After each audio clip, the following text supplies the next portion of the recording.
Okay, and we're back. Sorry about that. Apparently my phone just ran out of storage, so I had to go remove like NBA Jam and a bunch of old pictures.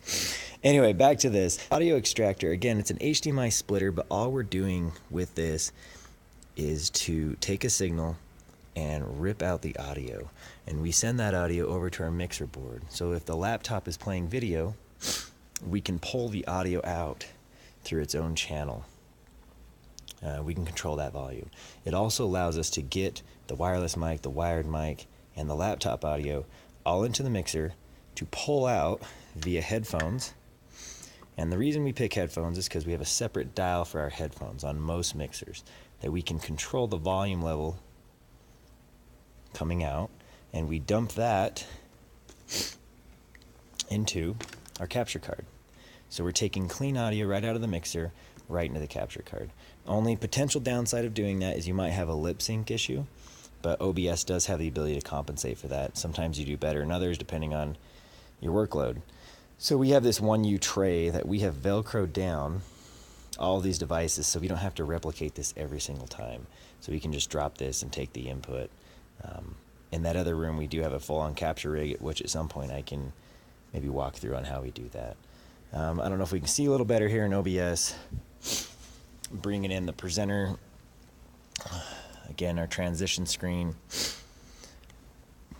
bringing in our slides and bringing in our camera, different views. So quick hotkeys 3, which would be full slides, quick hotkey 4, which is full or large camera, small slides, and 5 is sometimes we set that up as a black screen, or 0, which is our end transition.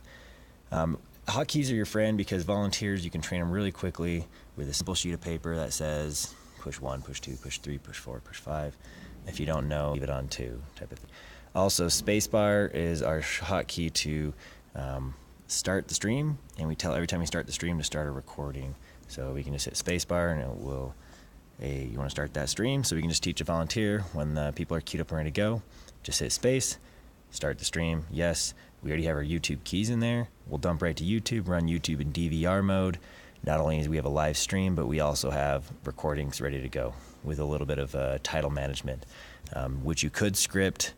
However, it generally is a presentation will change or get moved, and sometimes you rely on that scripting. It can cause you some grief. So I hope this has been a little bit informative as to what to do and some ideas. Capture cards, we're using StarTech, USB 3.0. They're actually pretty awesome. The downside is they do require Windows. So if you prefer to use Linux or Mac, there are other solutions, but these are cheap. They pull in 1080p, 60 frames a second per device, and we dump our camera in and we dump our slides in. Again, strip HDMI, just split, extract audio, camera, slides. The rest is pretty easy. Most standard audio people would have a pretty good handle on. Oh, SDI, let's talk about that. So in this keynote, as I was saying, we rip out these walls and this turns into 1,000 people. The projector from here all the way down past 2 rooms is a pretty long run. We've found that 75 foot seems to be the base of what I want to do for HDMI. We have cables that go greater than 75 and have active, but they start to play funny with the rest of your gear. So we decided this year to go SDI backbone for our keynote. And what that looks like is we have a separate box next to each of our endpoints, such as projectors, that takes our SDI, which we just took quad shield RG6 and dump them into this SDI to HDMI converter, and then run the HDMI up to every unit. And what we did is we just tagged them with a green piece of tape to know that this is SDI. So when we get ready today to flip keynote back from these segmented rooms to combined rooms, we'll just run around, pull out the broke out rooms HDMI, and plug in our SDI. And that will put this projector on the same one with the other houses. Core backbone of that SDI as well. We're going back. I should have just done this when I was over there.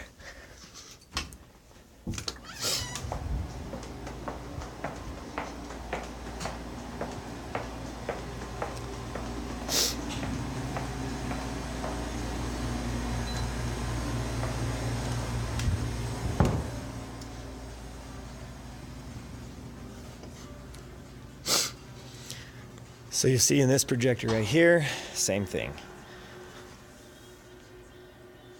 SDI to HDMI. You also see another cord, tagged, ready to go.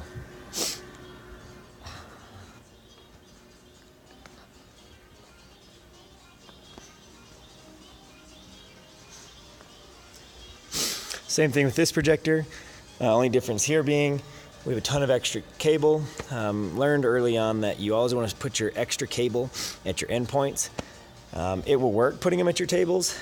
The downside is they will pool up there so much that it's really hard to troubleshoot. So here's our SDI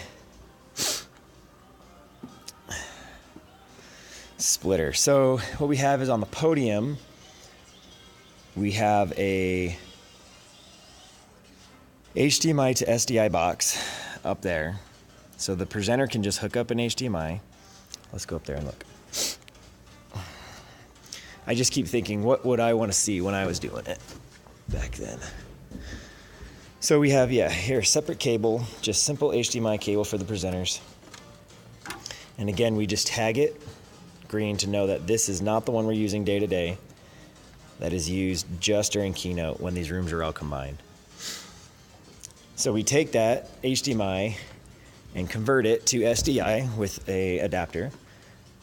Then we hit this back splitter, SDI splitter, and we replicate it. And these are all running to those 4 projectors, 1, 2, 3, 4, confidence monitor. And it's also running to another converter back to HDMI to end up back in our capture rig.